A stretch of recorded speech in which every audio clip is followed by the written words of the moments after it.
welcome back to Hold My Merlot. It's me, Fran, your favorite childless cat lady. And it's me, Rami Jackson, your favorite sweater guy. Okay. Today, as usual, we're gonna start off with a wine breaker. Let me get a drink of this. I'm a little more charming. We're trying Pikes, Shiraz Tempranillo, Los Campaneros, Clare Valley. This is, I want to say it's a product of Spain. I want to say Tempranillo is usually Spain, right? I have no idea, Fran. I'm no expert. Let's see. Anywho, we'll try to figure out where it's from. But it reads on the back, a juicy, medium-bodied wine made from premium fruit grown on both growers and our estate vineyards at Polish Hill River. Wow, that's pretty cool. Wherever the hell that is. Absolutely enjoyable upon release. Okay, great. It's from Australia. So where does it say? Where does it say it's from Australia? Wine of Australia. Oh, cool. Okay, so it's Pikes Shiraz Tempranillo from Australia, and we're gonna rate it. Yes, we are. I just brushed my teeth, so our rating's gonna be a little off. Apologies. So first, we'll start off with the smell. I see Ziggy has joined us. Hello, Sixter. What do you give the smell? Honestly, it doesn't really smell like. I give it a 3. It doesn't really smell like anything. I say I give it a 4. It's a pretty nice smell. It's nice. I don't know. Nothing jumps out to me. You know. I could smell a nice, deep, dark burgundy of some sort. Okay. All right. So you give it a 3. I give it a 4. And the color. I do like the color though. I think this is very luscious in terms of it's deep, sultry red. I'd give it about a 4.5. I actually like the color. I'll give it a 5. Okay. It's a fabulous burgundy color. This is gorgeous. What do you think of the color, Rami? I actually really like the color. I think it's a really luscious, sultry red. Okay. I give it about a 5. Yeah, about a 5, the highest rating. But yes, I give it a 5. A 5? Okay, I give it a 5 as well. And what about the taste? It's good. It has an aftertaste I don't really like, but it's not, it's not terrible. It's about a 4. I don't think I'd order this at dinner, but I would definitely drink it if I was just drinking with some people. You know what I mean? This is actually one of my favorite wines. This is, I started drinking it about probably 3 years ago. I give it a straight 4.5, 4.5 across the board. It's a pretty delicious Tempranillo. Unfortunately, I just brushed my teeth, so it's probably a 5, but I don't want to say it's a 5 when I can't really taste it properly. So let's just say we're giving it a straight 4 across the board, and we will try to rate it another day. But I definitely recommend Pikes Shiraz Tempranillo of Australia. It is delicious. Cheers. Cheers, definitely. All right.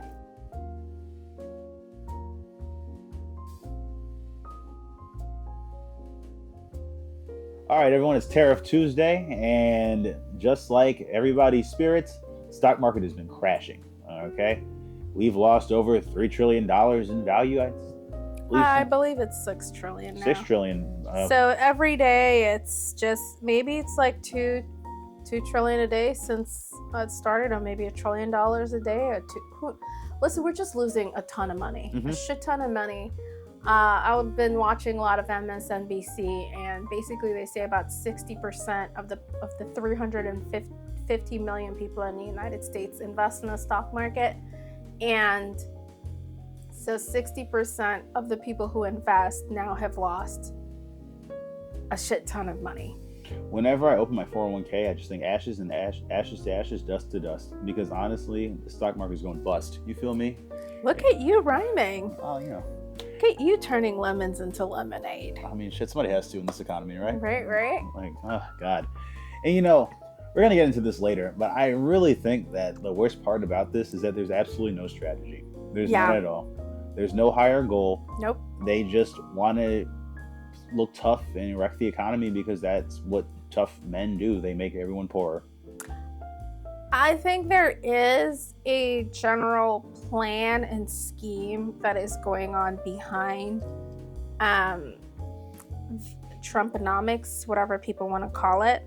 And I do believe the oncoming recession that they're trying to bring on and are apparently bringing on is on purpose, and there's a dubious reason behind it.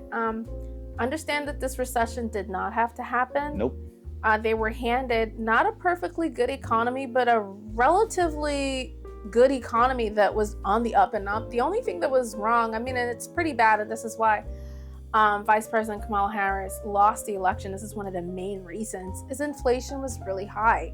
I mean, I'm going to be honest. I tried to buy a car 2 times within the last 4 years while Biden was in office. And I was like, I don't need a car, so I won't buy it. But I really wanted to buy a car. No, right? listen, I have friends who have gone through similar things. Actually, the interest rates were just outrageous. I have a cousin who's actually a car deal salesman, and he's telling me that, like, even though he's eating his numbers, it's ugly. Like, the market is not pretty, like, on either side, like, for like both the car seller and the car buyer. Like, right. Because the car industry just hasn't really recovered since, like, the supply chain issues of COVID. Yeah. I tried to buy, like, basic Honda Accords.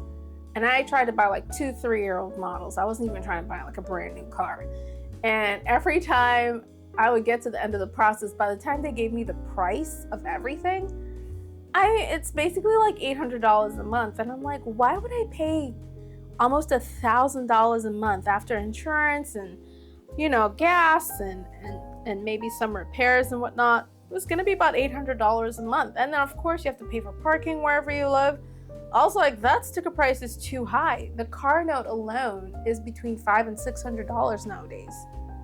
That is not a good value for a car, When I bought a car back in 2008, I want to say I got a really bad interest rate, but it was like about $400 a month. But I had terrible credit, and I also didn't know what I was doing. That's fair. Right? Now that I know what I'm doing, I'm like, wow, I got really ripped off pretty badly.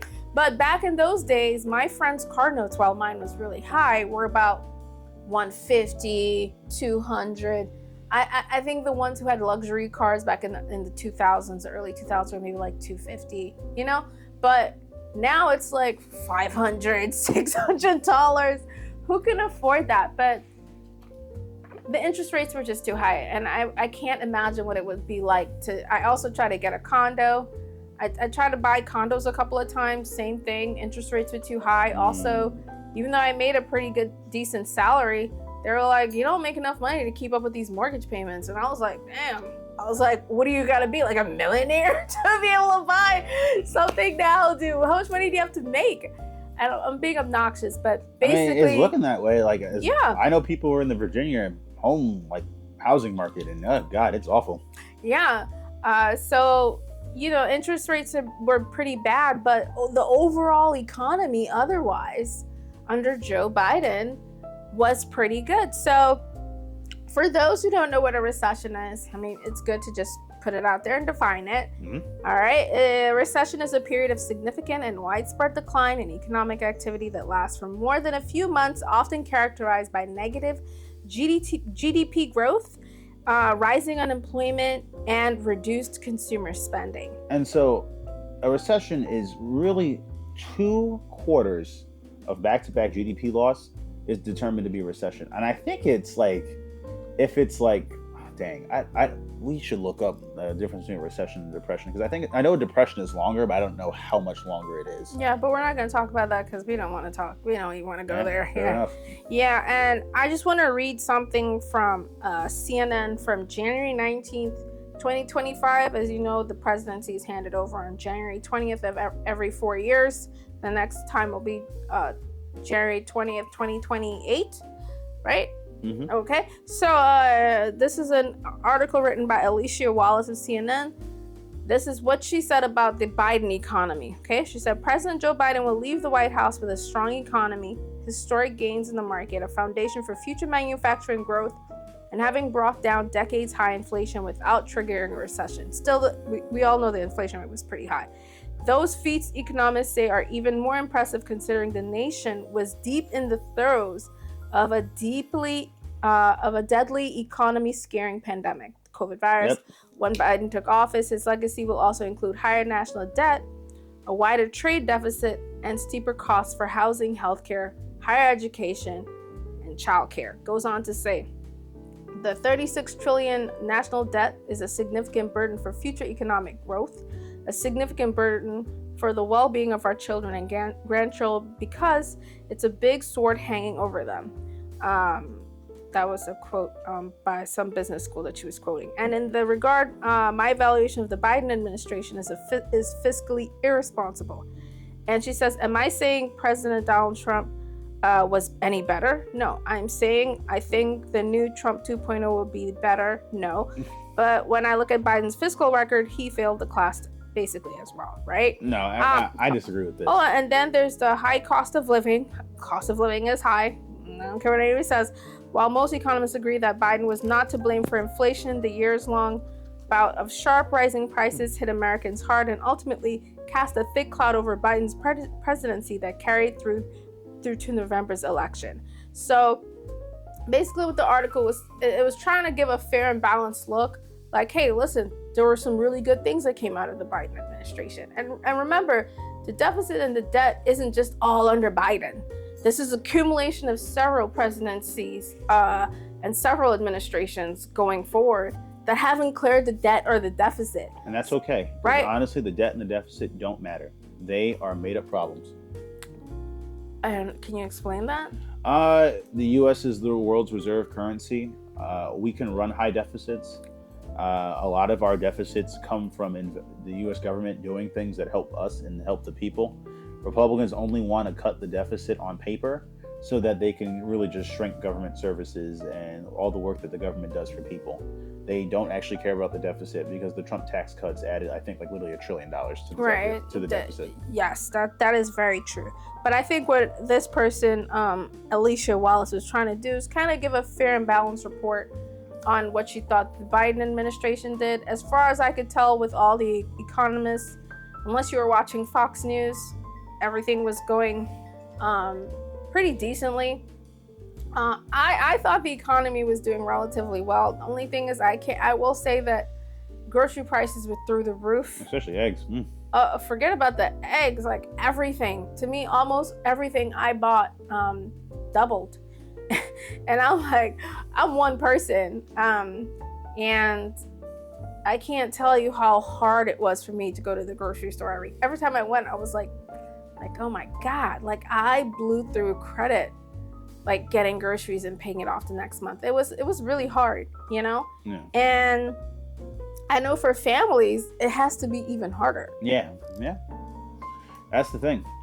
And so we're going to talk to you today about why these tariffs are happening, what strategy is behind these tariffs, and what the impacts of these tariffs will be. And honestly, I'm going to be very frank with you right now.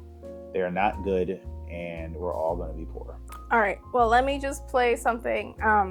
Just bear with me. I'm trying to get some stuff online. This will be soon. Okay, so this is Peter Navarro, who is one of Trump's economic advisors, talking about what they're doing, and followed by Richard Quest, who is, you could kind of say like, he's an English guy. He does a lot of TV shows, but he's kind of quirky, but interestingly enough, he does make some relatively good points. The market will find a bottom. This is Peter Navarro. From there, we're going to have a bullish boom. There doesn't have to be a recession.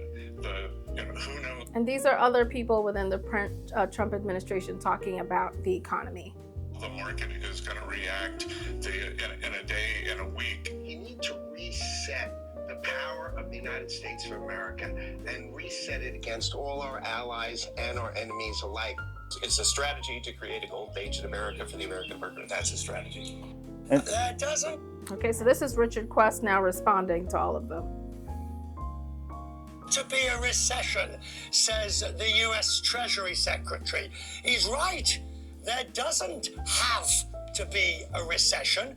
The only problem is economic circumstances have now been put in place that most Wall Street economists of senior note say are likely to cause a recession. Yep. Howard Lutnick's comments, the economic an advisor's idiot. I comments, hate Navarro's comments, that's all just hyperbole.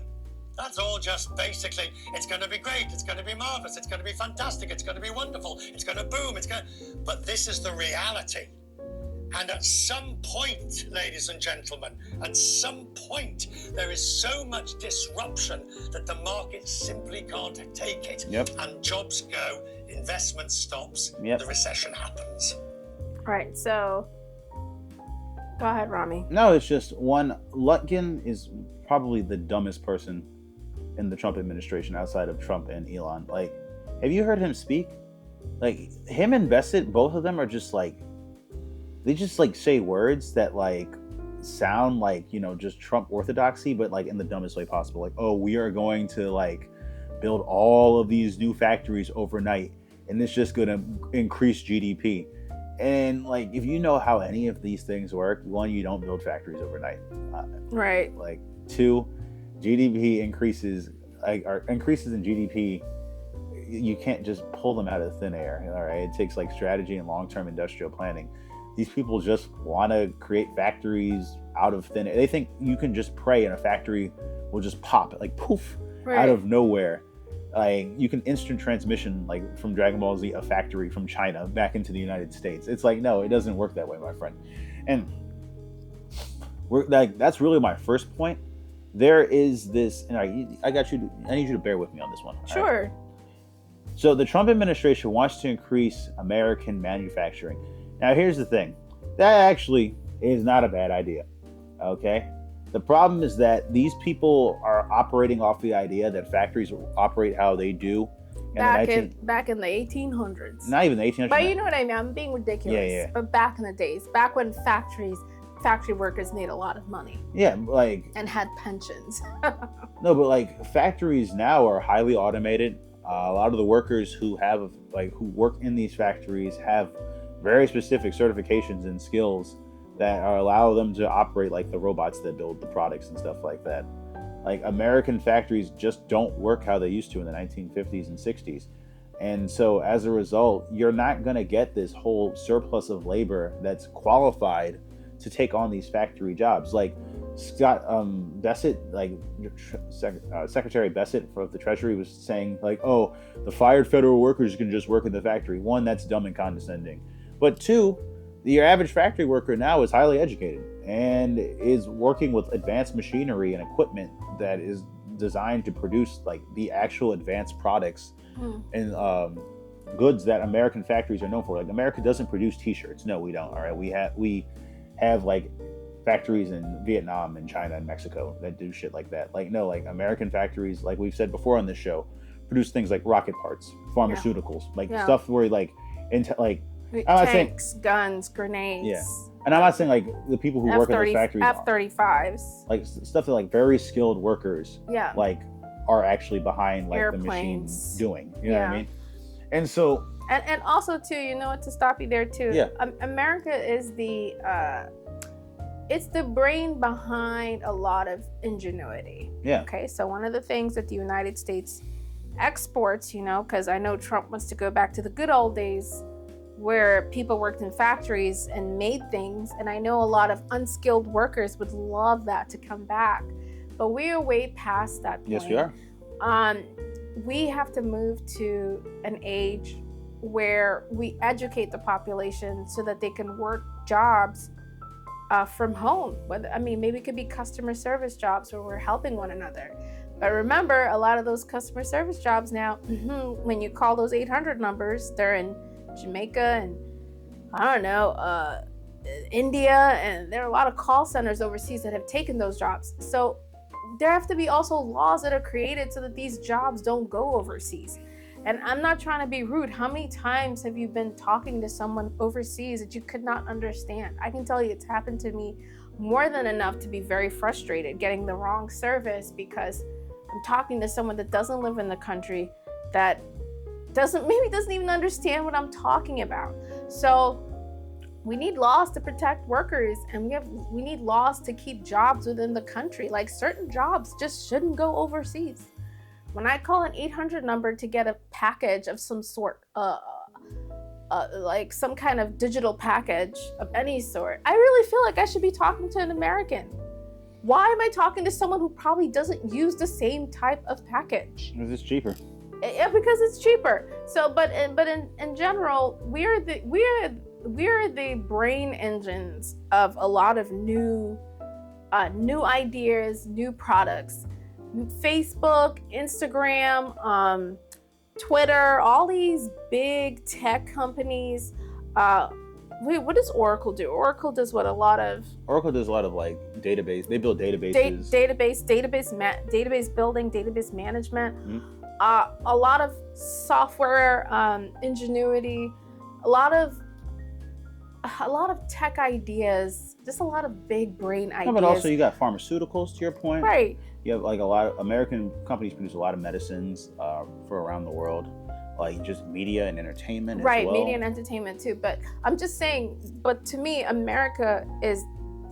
To me, we are the country of ideas. Yeah, and like to your that. point, This is what we are known for. This is what we sell to the rest of the world. What you see, friend, what you're running into is that this knowledge service economy that the United States is right now, it is a feminine thing to the Trump administration. I need you to bear with me, okay? Like, no, seriously, like, because you have Jesse Waters, all right, a Fox News commentator. Jesse Waters was saying yesterday that the tariffs will make America a manlier country because American men will go back to factories like their forefathers, and they'll finally be doing those back-breaking labor, physical jobs that really make a man a man. Jesse Waters is really gonna wake up and go to a factory. If you don't know who Jesse Waters is, just Google Jesse Waters Fox News.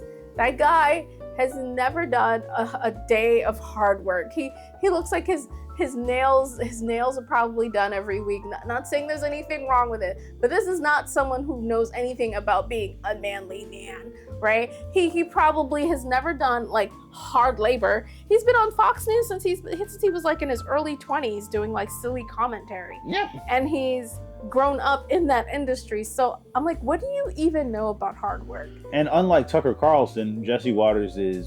They're the same. To me, they're two of the same. Tucker Carlson was born in a silver spoon in his mouth. And I'm not saying I know everything about Jesse Waters, but I wouldn't be surprised too. No, but like Carlson had an audience. Like Jesse Waters barely has like even a fraction of Tucker Carlson because he's not as interesting or as charismatic. You know what I mean? Yeah, he's also just really corny. He is corny. But we were talking about the tariffs.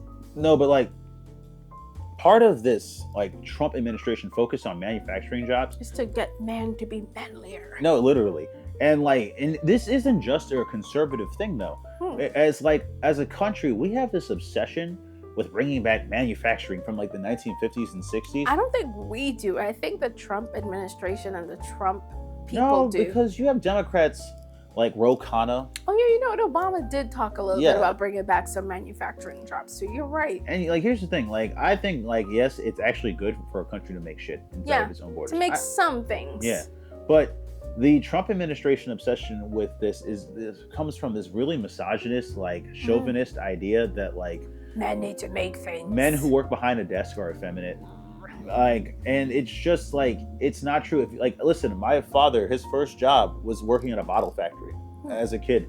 He hated it. It was backbreaking labor. Yeah, I bet. It was boring as shit. I bet. He stood at an assembly line in like bumfuck Ohio in like the 1970s, literally grabbing bottles and then like looking for defective bottles and then throwing those bottles out. He said that like he hated that job so much because it was so long and it was so mind numbing. And his coworkers were just, you know, like they were working class guys. And my dad was like he was really into science and engineering. And his coworkers, those guys, they wanted to just talk about baseball, football, beer, pussy, like you know, like. Oh wow, okay, that was really in my face. Okay. No, but like, my father was like, I'll never work in a factory again. Right. So he got an engineering degree. Good for him. Then he got his MBA, and then he went to work for Texas Instruments and helped program calculators. Wow. Yeah, and then that's fabulous. And then he started working for Deloitte, and you know, that was his career. You know what I mean? Like shit. Like, so like, but you know, to me, my dad was a real man. All right, he played baseball, football. He was honest, loyal. hardworking, dedicated to his family and his job and just like what he valued. But according to the Trump administration's limited view of what a man can be, my father was an effeminate man because he worked behind a desk, and he also worked remote in like the early 2000s when that was essentially almost unheard of. You know what I mean? Like in the early 2000s, people were going to offices every day. That's what life was. Right. And so, as a result, this since it's based on this bullshit ideology, there's no long-term strategic planning. There's no real idea behind like a manufacturing boom in America. Like, for example, Republicans like to say that Joe Biden put tariffs on China. That is true, but it ignores a lot of context. One, Joe Biden put very limited specific tariffs on China on things like semiconductors and computer chips, because he wanted to bring those things back to the United States. And he was successful. The CHIPS Act was one of the greatest investments in American manufacturing and industry in the last few decades.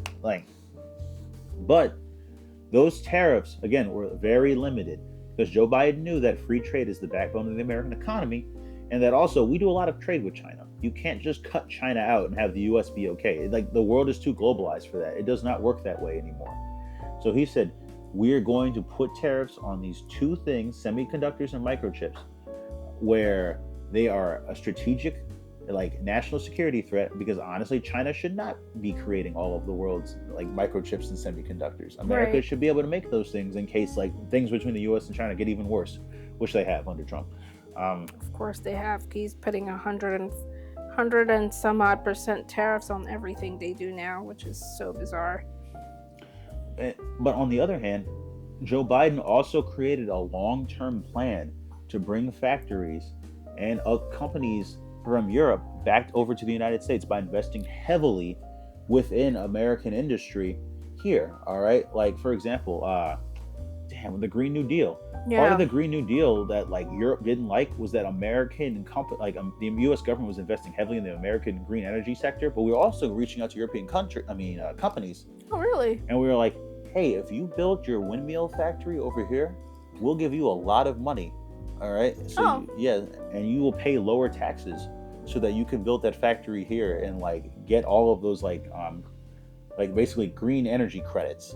Right. Well, you know what? Let me just throw a point out there that I think might be going on. I have listened to so many talk shows, so many newscasts about what Trump and his people are doing. And I was listening to Chris Murphy on a show called I've Had It. It's a podcast. Forgot the two ladies' names that do the podcast, but it's really good. I'll get the readout on their show in a little bit, but they talk pretty much every day about what's going on in the economy, what's going on in government, and Elon Musk, the White House, et cetera, the tariffs, and they do a pretty decent breakdown of like every couple of hours they put out a podcast, and they had Chris Murphy on. I think it was today, and I think Chris Murphy said something pretty interesting. What he's doing is he's setting up this system of penalization on industry so that every industry or every big business has to come to him, bend the knee, kiss the ring, and pledge loyalty in order to get tariff relief. And that'll have a double impact. First, the economy will get a little bit better when he releases a certain set of tariffs and everybody can shout hooray, but then he gets the loyalty pledge. I don't know what that looks like, but the company could decide to never publicly criticize the president. They could pledge campaign contributions. They could decide that they're going to police their employees and make sure none of their employees work for Democrats. It's not economic policy. It's just about his need to have people prostrate themselves to him. And it's sluggery. Okay, so this is what Senator Chris Murphy said today on this podcast called I've Had It. And I have the readout of the podcast, by the way. Let me tell you who is on the podcast. So it's Jennifer Welsh and Angie Sullivan. And I thought what Senator Murphy said was so interesting. Now, during the last Trump administration, I heard that Trump had several bank accounts, that were open with certain lines towards certain countries. You can go ahead and fill in the dots. Don't say anything. And There is 104% tariff that's going to go, I think, overnight onto Chinese goods and products. Go ahead and draw your conclusions as to where these bank accounts are linked to and which countries. And I just, when he said that, I was like, oh my goodness, maybe he just wants each individual company, which there are a lot, by the way. Obviously, basically all companies are about to get hit with these tariffs. It's all US companies are going to get hit. I think the only country that is not hit, I believe, is Russia. I think Russia is not going to have any tariffs put on it, but all other countries, including countries that are uninhabited, are getting crazy tariffs on them. You know what's funny? Yeah. Even though Russia has been hit with tariffs, the price of oil has plummeted so much due to Trump's economic chicanery that the Russian economy is still being hurt because all they do is produce oil. I understand that the Russian economy too was never doing well. It's been, especially after the war in Ukraine. It's been the Russian economy, as far as I know, it doesn't work because the wealth is concentrated within a very few families and government officials. I mean, just like the U.S. So no, it's way worse, Rami. It's way worse. The majority of people in Russia are struggling. I mean, have you ever wondered why Eastern European and Russian people are just so sarcastic and seem so unhappy? I think it's because they come from cold countries where literally all of their wealth is concentrated within a very few people, and everybody else is just struggling and trying to survive, trying to get by. That's my personal opinion. You never notice how Eastern Europeans are just like, you're just like, God, like a lot of the comments they make are just crazy cold, very cynical.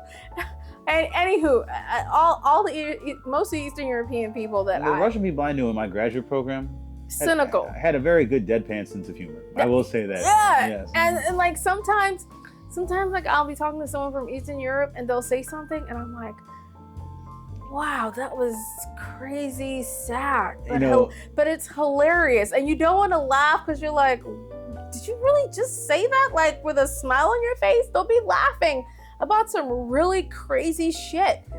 Matter of fact, you want to know what's interesting? Have you watched this series called White Lotus? This is on the side. Yeah, yes, I have. Okay, did you watch season 3? Yeah. Did you see the part with the Russian guy? Yeah. Where like two of them are kind of normal and one is just talking about like, my mom died when I was 3 years old, and then my sister died when I was 6, and then my aunt died when I was 4. I raised myself since I was 9, and you're like, wow, that's great. The American women have no idea how to respond to that because, I mean, Americans are just we're happy. We're are we?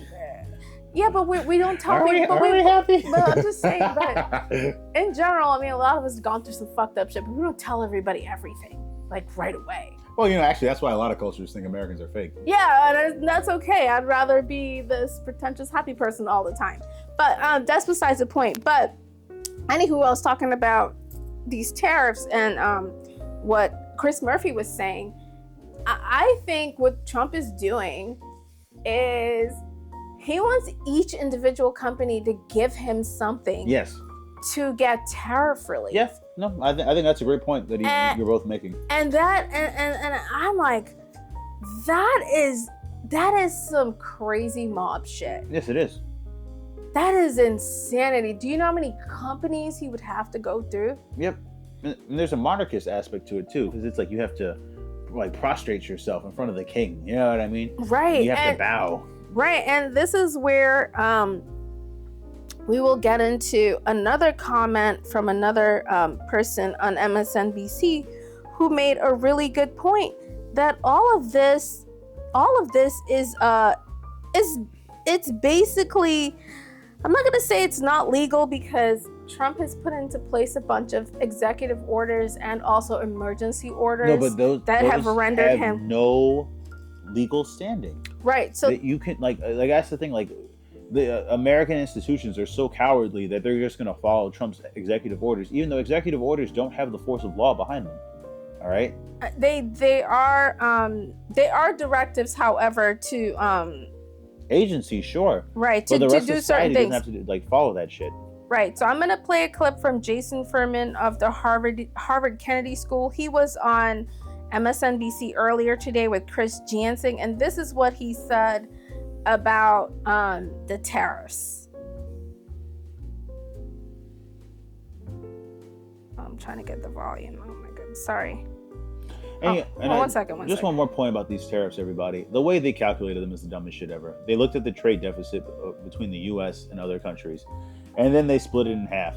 And this was after asking ChatGPT what their strategy should be on these tariffs. These are really the dumbest people. We are like Idiocracy. Like Michael Moore, he's annoying sometimes. I agree, but Idiocracy, that movie is completely correct. We literally are being run by the dumbest people, and they think because they use things like AI and these other technologies that they're smart, but actually AI is like a dog feeder, and these people are dogs. All right, they're just like, oh, food comes at a certain time. It's artificial intelligence. No, fam, it's just timed. All right, like come on, like what the fuck? Like, right, and I got that piece of information from Kara Swisher and Scott Galloway on a podcast called Pivot today. And they were talking about, they looked up what the Trump administration is doing, and they were like, this is literally what ChatGPT is saying to do for our economy to be able to turn around to be an economic industrial superpower again. And they were like, why would you listen to a machine that is using public data and literally other people's dumbass questions as like the basis for its answer? I mean, using AI does, I think using AI makes some sense in some circumstances, but when you're looking at something as complicated as the U.S. economy, with all the different tentacles that we have, with all the different countries and different tax codes and just all the different agreements that we have with different nations, and to your point, there's no context. There's no nuance. There's just like, you can't, no, that needs like really. It's a scalpel. No, you need like the nerds. Like yes, this is nerds. Where you get like the Harvards and the Yales and all the big business schools to come together and get those professors in a room and be like, come on guys, help me out here, let me know what to do. Like, for example, during the Obama administration, because he came in during the economic collapse, he would have someone like Paul Krugman come on and advise him on like what to do. He had very specific people on his advisory panels. He had specific professors, I think, that used to tell him, hey, like, this is something that we think you could do that would boost the U.S. economy. And Obama did the best he could, but by the time he left in 2016, we didn't have the best economy, but he got us out of a really bad recession. But this is, I was gonna play this clip from Chris Jansing earlier today. Bear with me, I'm gonna tell you the name of the guy again. Just let it play, Rami. Just let this guy. Oh, and just one last thing. The chart, okay? Like, the big ass tariff chart that he had when he did his little press conference last week. Yeah. As a consultant, all right? The analyst or associate who made that chart would have got a stern talking to. Those countries were listed in no particular order. Not even alphabetical. The tariffs weren't from highest to lowest or lowest to highest. There was no order. It was like they're just like, here's country, here's tariff. Here's country, there's tariff. And I'm sure they were probably made in two different fonts. It was the Cardinal Sin in consulting. You have two different fonts on a deliverable? Like, oh my God. Like, looking at that chart made me it's a Cardinal Sin in any real job. Yeah, Like, you print something out and it's got different fonts. That's like very annoying. Yeah. Like the last thing you do on anything that you present to an audience is you check the fonts and like the styles. Yeah. All right, so this is a clip I'm going to play from Jason Furman, a Harvard Kennedy School professor. He was on Chris Jansing today. He was explaining basically how a bunch of businesses are basically going to close because they're not going to be able to pay the tariffs that are coming on. And right before he came on, they were showing a bunch of businesses that were talking about a furniture store was talking about how they were going to close. They were like, there's no way we can work within this economy where the tariffs are all over the place. They're on, they're off, they're on, they're off, they're higher, they're lower. The owner was like, we can't survive. Like, he's like, I'm closing my stores. He's like, I'm getting, I'm just gonna liquidate, finish up this business. And there were other people who were just saying, look, we're just gonna have to have layoffs like right away, because we already know these tariffs are gonna hit us pretty hard. So this is, let me play the clip first. Listen, the last company I worked for, Eagle Hill, just laid off 1/5 of their staff today. I'm gonna raise the glass to all those fine people. Right. And these are really early days. The full set of tariffs just go into effect at midnight tonight. So if they stay in effect, you're just going to see more and more and more of these types of stories. The fact is, almost no American business is 100% American. Nope. They're using foreign parts. They're selling something foreign. They're selling something to people in other countries. All of those businesses depend on the rest of the world in some way. Right? So basically what Jason Furman is saying is like, look, we are a country that does business with other countries. Yep. Like, we don't really make anything 100% here. Nope. In this country. When you go to Starbucks, those coffee beans weren't made anywhere near where you live, right? The bag that Colombia, right, Ghana, Ethiopia, maybe Hawaii might be the only ones that like came from here, right? And when do you ever order Hawaiian coffee? The bag that the coffee came in probably comes from somewhere else.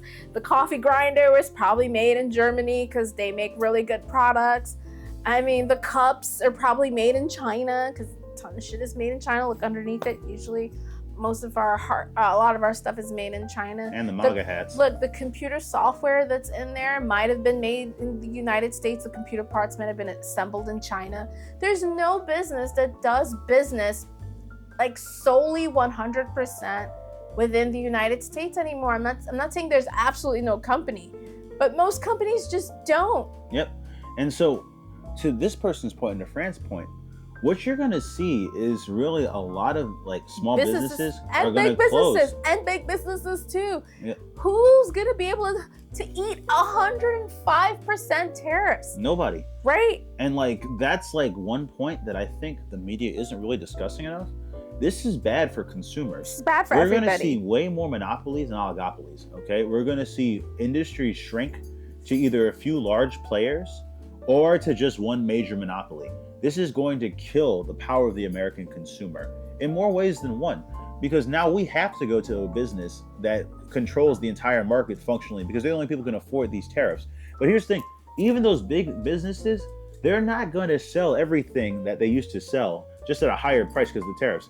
It will be impossible to get certain things. I was reading today how bananas, for example, those might be gone in the United States because with these tariffs and a lot of American food producers.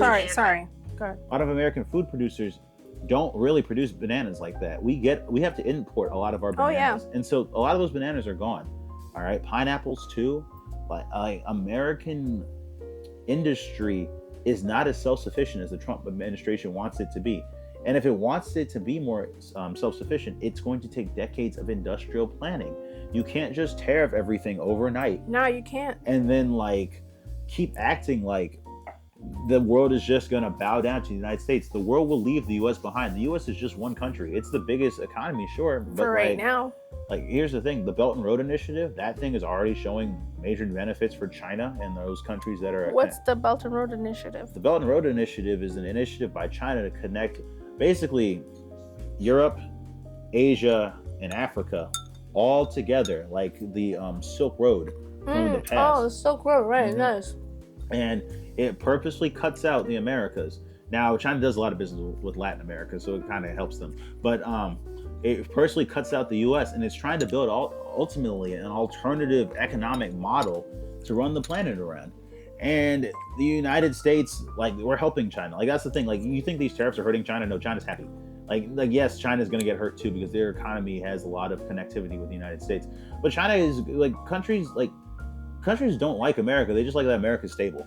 They like the dollar is stable. They like the American government is stable. That is very true. Right? And it's like, they're not like when Trump, this senile, degenerate, geriatric fuck, starts saying tariff on, tariff off, tariff on, tariff off, tariff on, tariff off, these countries are just going to go to say, all right, China, you're the leader now. Like, like whatever you say, we do. All right. And it's not exactly like that. But China's the second biggest player. And China is authoritarian, but under Xi Jinping, China is stable. And China has logical policies and is rational. Like, the U.S. is like... No, that's not what... Okay. So you're making a lot of good points, but I will stop you there. Carrie Schweitzer and Scott Galloway today on The Pivot were saying the reason why the United States has been like the world, has been used as the world currency, the reason why a lot of countries do a lot of trade and business and allow gigantic trade deficits with the United States is because the United States has been, to some extent, for the most part, it's a superpower that one does adhere to laws. Okay, and then they have the stock market, which is kind of like, the stock market, which kind of shows, it kind of like it leads all of the other global markets, right? But what they were saying is, in China, if they don't like your company, like if somebody in China who's within a certain rank is like, hey, we don't like that guy, we don't like his company, like they just take it off the stock market, just like that. Tomorrow you're off the ticker. Yeah. Right. And or they could just you can't do business here because my friend doesn't like you. Right. I'm not saying it happens all the time, but they were saying that in the United States, as long as you have a legitimate business, it's on the stock market. It's on the stock market. There's not really a lot of things people can do to come and take you off for personal reasons. And because they're they're saying that here typically the rule of law is adhered to. Well, I mean, I don't even know about that one anymore, Fran. Well, that's what they're saying now. Carrie Schweitzer and Scott Galloway are saying, like, well, we're basically becoming like China. Yeah. Because now you got to go to Trump and ask Daddy Trump to please, release you from tariffs. Or it'll release you from an El Salvadoran prison. You know what I mean? Like, there is no rule of law anymore in the United States. And they were saying, like, this is what the world is looking like. It's like, well, how can these guys give you the global currency if they're doing all this crazy stuff? Yep. And, like, I want to end, like, my, like, spiel, because I've been talking a lot with this. If you're a Republican, you voted for this. This is all your fault. You are the worst person. Oh, that is not kind. You have killed the U.S. economy. Don't say that. You have killed U.S. hegemony. All right. And as a leftist, part of me is like, yay. But part of me is also like, people being poorer is bad. People losing their jobs is bad. People losing their homes is bad. Yeah. But if you're a Republican, this is all your fault. You hate America more than anyone. Oh my God, Rami, that's a lot. I will say this much for Republicans because I don't like to look at things. You gave me more wine, so I'm going to say even more of this shit now. Good. Well, I'm just saying, for me personally, I would like to think that things aren't so black and white, right? I think the economy was good. However, I don't have a family. I have friends who have families. And when I talk to them, they're like, yo, going to the grocery store is a nightmare. They have to find ways to go to different stores to try to find deals. I mean, they're struggling. They're struggling to put food on the table. Yep. Right? And mortgage rates are going up and this rate is going up. Yep. And the HOA this is going up. And they're like, how am I supposed to live? Right? How am I supposed to have money? How am I supposed to save anything? How am I supposed to take my family on a family vacation every year? Or, at least once a year, even somewhere like just to like the Carolinas, if all the prices are just so sky high. So you have to imagine that when they were looking at Kamala and Trump, it's like, well, Kamala said she's not going to do anything. She's not going to change anything once she gets into office, because they asked her, is there anything you would do differently when you get in office? And she said no. And a lot of people listened to that and they were like, girl, you could have at least said grocery prices. No, yeah. Right? Like, you said nothing. And I agree. That was one of the lines I think that really pushed her under. No, like she should have said, I will price fix those groceries. Like seriously? That got people excited. But then the same people, the same class of Democratic consultants who have very close ties with millionaires and billionaires, they started bullying the Democratic Party and the Harris campaign into saying that, oh, we won't fix prices because that would make certain people less wealthy. And that killed momentum with her campaign, because I supported that. Like most people, I was like, no, fix the prices. These egg producers are jacking up prices. They were literally caught and fined by the U.S. government for price fixing. The egg producers should have had the prices fixed. All right? Like, seriously. Right. I also wanted to play another clip by Chris Murphy on the podcast called I've Had It. And let me just play this last clip. I just want to say, people watch this 1 second. and think, oh yeah, billionaires crying about poor me is perfectly acceptable. And I just wonder, from your perspective, in a position of power, how do you perceive the constant self-victimizing? And she's talking about how Elon Musk and people like Donald Trump are basically these macho men that are always crying about just different things that really don't make any sense to us. Like, oh, the world's taking advantage of us. Oh, they're overtaxing us. They're over-tariffing us. Like, they're always self-victimizing. But it's like, but you have it so good. Like, how does that make any sense? Okay? So this is what Chris Murphy has to say about these weird things that these guys are always saying. I mean, it's just a tactic that they're using to try to get richer. I mean, this whole thing is a con. It's Donald Trump, Elon Musk, their Mar-a-Lago friends, just making up arguments to enable them to steal from us. Yes. Right? To, award themselves contracts, to shut down programs that matter to the middle class, like Medicaid, in order to give themselves more, or award contracts to them and their friends to give themselves more tax breaks. And so, they're going to tell whatever story is necessary to engage in that kind of theft. Can he run the Senate? Right. Can Chuck Schumer resign? Please. I'm so tired of that fucking coward. Can Chris Murphy run the Senate, please? Right. So Chris Murphy was on point there. I was like, oh my goodness. I mean, is this really what it is? Is this really a diversion, like, to make us look over there? Oh my God, we're losing so much money. Oh my God, all these tariffs. Meanwhile, they're over there stealing all the contracts. Stealing all the contracts. Taking all the money from the Treasury. And stealing all of our data. Oh, they're definitely stealing all of our data. What Elon Musk and his little goons did was so bizarre. Honestly, I'm still really scared to see the general outcome of what those guys did. Listen, friend, like, honestly, if we're gonna fix these institutions, I'm usually a prison abolitionist. I need these Doge people to die in prison. After this is all done, I need them arrested, I need them tried, and I need them to spend time in jail. That is the only way we're gonna fix these institutions.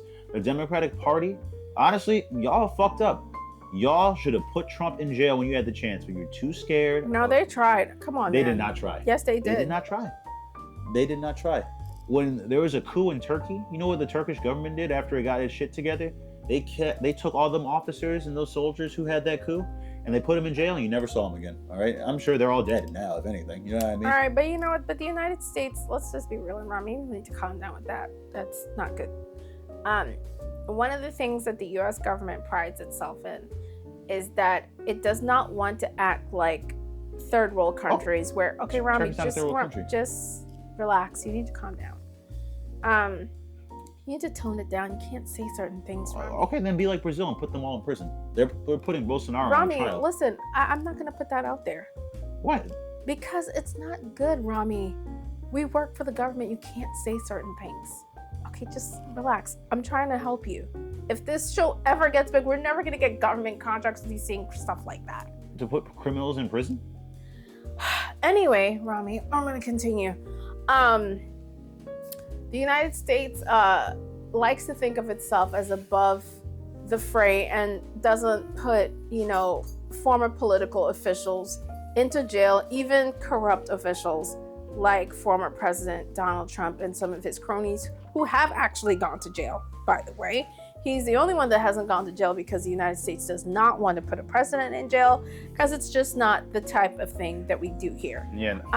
And we'll leave it at that. Let's see if we can wrap things up because I think we've talked for longer than we should. Where do you think our economy is going with these on and off and to an 8-foot grave. Tariffs. This economy is fucked. We're already seeing layoffs hit the private sector. We already have had thousands of federal layoffs. This job market is terrible. Like, people are losing businesses left and right. American agricultural producers are already in the media saying that these tariffs are fucking over their businesses and that they're losing their farms and that they're losing their ability to sell produce to a global market. America exports a lot of food because we just don't eat enough food that we produce. You know what I mean? Yeah. Like, American farmers are being squeezed. American companies are being squeezed. And here's the thing. You can say fuck Trump and Musk all they want, but Trump said on camera, on TV, I don't care how much a car costs. All right? He said that. Because he's on planes and helicopters and golf carts. And this guy was giggling about the price of groceries. Like, he does not care because he eats McDonald's. I don't think he knows what groceries are. Here's the thing. The American consumer, hardworking people like you, me, and Fran, we're going to be the ones who eat all these costs. We're going to be the ones who have to spend less. We're not going to be eating anything That's funny. with the price of these groceries. Hey, you know what? I had a can of beans yesterday. I was like, damn, wow. I'm going to have to get used to this for the next 4 years. Oh, I don't want to do that. I'm not going to even say that out loud. You know, like, that's what I'm saying. Like, our economy, and like I was saying earlier, we're going to have fewer choices as consumers too. A lot of businesses are going to go under. A lot of industries are going to shrink. Oh, yeah. We're going to be a smaller, a poor, more ignorant, and less happy country. And it's all Republicans' fault. This is all your fault, Republicans. Being a Republican is fun and easy because you can crash the economy 3 fucking different times and still be seen as stronger on the economy. Like, their PR machine is really good. It is. And it's tapped into the mind of every idiot ever. I saw this trans woman talking about, I saw this like gay Republican talking about how, like how he used to be MAGA because he was just online all the time. A gay MAGA? Yes. Why? Because he thought he was one of the good ones. And then he started getting homophobia and he's like, oh wait, they hate me too. Oh my God. Like, you know what I mean? Like, where have you been, dude? I don't even want to hear that crap. It's like black MAGA people. I'm like, what planet are you on? Oh no, or Latinos for Trump and they get deported. I'm like, well, you got what you voted for. Yeah, I'm not even gonna speak on that subject because I was like, if you didn't see that coming, then you were not listening. This guy's been talking about that forever. You know, as soon as he came down the escalators, he called what, Spanish people rapists? What did he call them? He said Mexican rapists. No, listen, he just called people basically from South America were rapists and murderers and this and that. And he's like, and some of them are good people. That should have told you everything about what he thinks about Spanish people. But anyway, what I see coming down the pipeline is, I'm an optimist, so I'm gonna hope that the Republicans push back on the train wreck that is coming towards us as, you know, as Americans. I hope that some Republicans get some backbones. I heard there were, I think, 7 that came together the other day to try to get some powers back from Donald Trump to be able to stop him on some of the tariffs. I would hope that enough of them would come together and just stop him altogether and crash his little tariff party, because there is no reason. There's no reason for what he's doing. And I know I've said that there is some grand nefarious plan. I do think there's a grand nefarious plan. I do want to play this clip though, because sometimes I think there is no plan as well. I'm kind of in between what I think Trump might be trying to do. I found this clip. I thought it was hilarious about Trump and his economic. Hey, let's go get lunch. Oops. What's wrong? About Trump and his economic plan. Just bear with me. But let me see. You know, honestly though, one piece of optimism actually for me, I think when Republicans are disintegrated in the midterms, Democrats are going to realize that Congress needs to take their powers back. Because a lot of this is only happening because Congress has just given Trump the authority to do whatever the fuck he wants. And Democrats have literally just laid down like roadkill after a steamroller has come over them. No, I think you're going to see a stronger, more aggressive party. Emily even perked her ears up at that one. Emily heard that. She's like, yeah, here we go. We're going to get tough. My cat Emily is sleeping now. Don't believe a thing Rami is saying. My cat is dead asleep. This is what James O'Brien said. He's from I believe it's LBC. It's Listen. I think it's Listen British Conversation.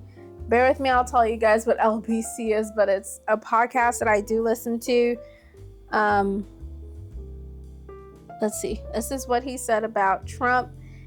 Sometimes I feel like there's a plan, and other times I'm like, this guy just does anything because I don't know if he just thinks doing something is working.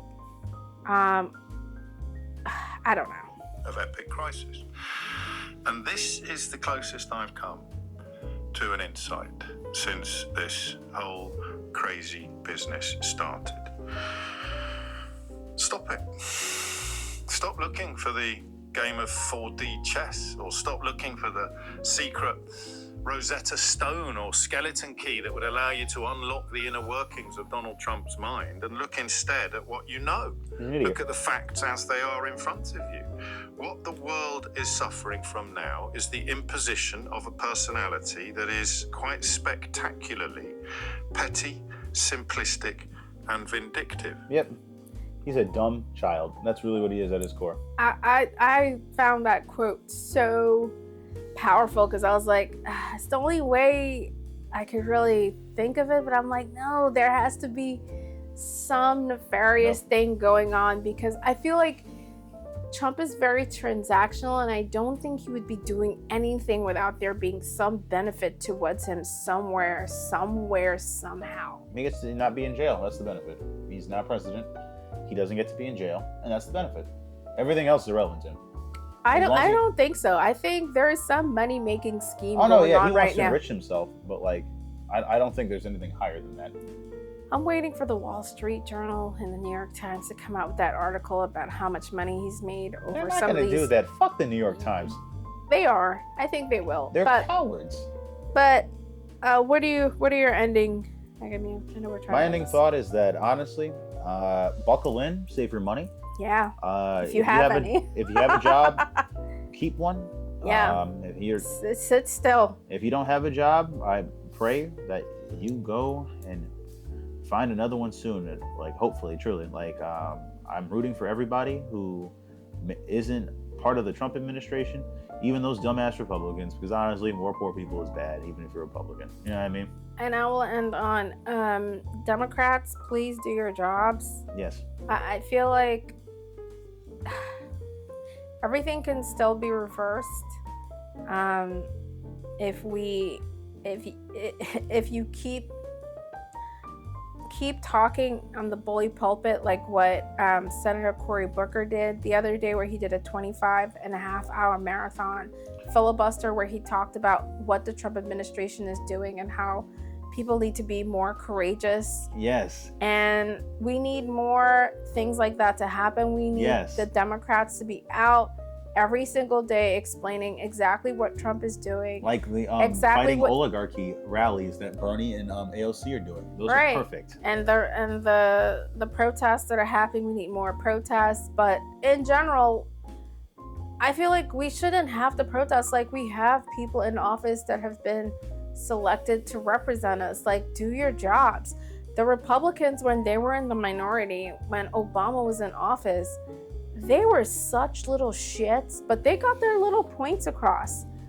Democrats need to become the little shits that the Republicans were, and they need to get their points across about what they don't like that the Republicans are doing, which is basically everything. They're doing such crazy stuff that this is like easy peasy. Like, hey, like, we literally you want a job? Do you want money in your pocket? Do you want higher taxes? Like, this is the easiest layup.